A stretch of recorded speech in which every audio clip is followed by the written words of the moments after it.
Vamos aqui para primeiro momento aqui de perguntas e respostas. Pastor,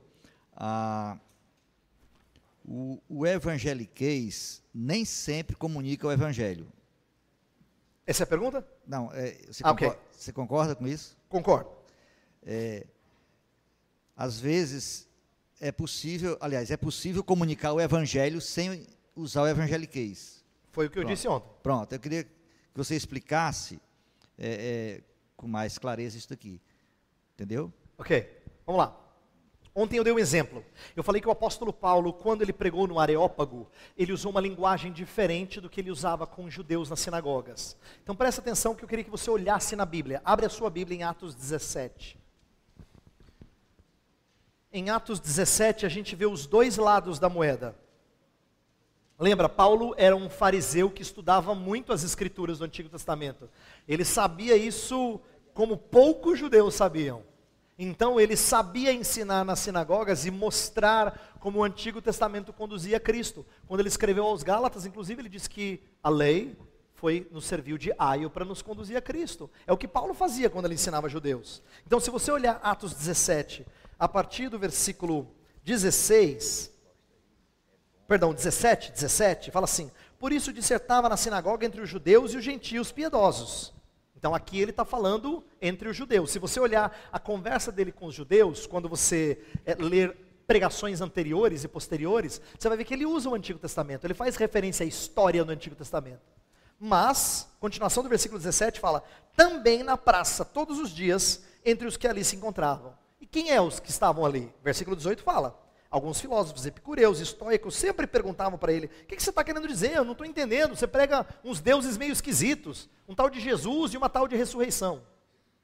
Olha só, eles eram tão estranhos à verdade de Deus, que para eles o conceito de ressurreição não era um conceito, era um nome de uma deusa, de tão distantes da verdade bíblica. Então, olha como é que Paulo vai apresentar o evangelho a eles.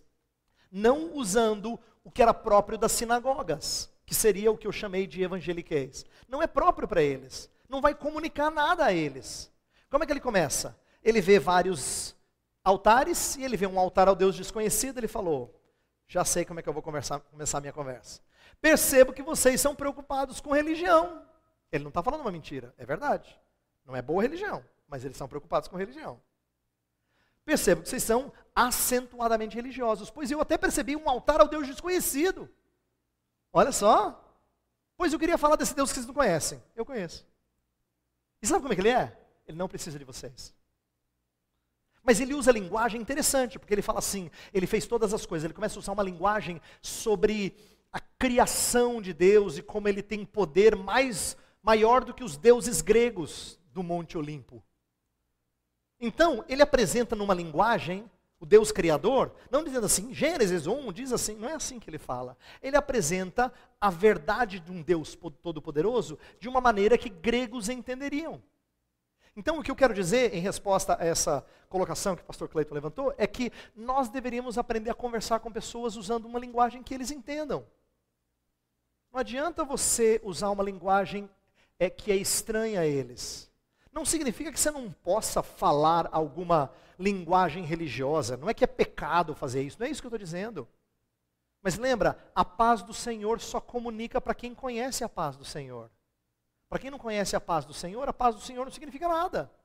O que é paz para as pessoas no mundo? É ausência de conflito. O que é paz para o crente? É relacionamento com Deus mesmo em meio a conflito. É totalmente diferente. Então a paz do Senhor não fala nada para quem não conhece o Senhor. Nada. Mas isso é só um exemplo. Você deve fazê-lo conhecer a paz do Senhor usando uma linguagem que ele está habituado. Você tem que falar para ele assim, ó. Você já percebeu como quando a gente está brigado com alguém, isso incomoda a gente? Você fala, nossa, me incomoda muito. Então, eu quero te ensinar uma coisa. Existe uma pessoa com quem você não pode estar brigado. E se você não tiver brigado com ele, no resto você aguenta. E você vai apresentar o fato de paz na Bíblia ser contato com Deus. Não ter mais barreira em relação a Deus. Justificados, pois, mediante a fé, temos paz com Deus. Mas até você chegar em Romanos 5:1, você tem que explicar as coisas. Então o que eu quero dizer a vocês é o seguinte: aprenda a conversar com gente que não conhece a Cristo de uma maneira que ele entende as categorias. Mas na hora que você for falar a verdade, você vai apertar. Aí você vai dar aquela torcida. Mas para que ele entenda que o importante é ter paz. Então eu quero terminar minha resposta com uma ideia que eu acho muito bacana. Eu aprendi com um pastor, professor, que é muito, muito perspicaz. Ele fala assim: às vezes a gente vai nas igrejas tentando ter paz consigo mesmo, né? Eu estou em paz comigo. Você não tem que estar em paz consigo. Na verdade, você é a última pessoa com quem você tem que estar em paz. Você tem que brigar consigo. Você tem que estar em paz com Deus. Então ensina para ele, quando ele diz assim, eu estou em paz comigo, diz assim, olha, você não é a pessoa com quem você tem que estar em paz.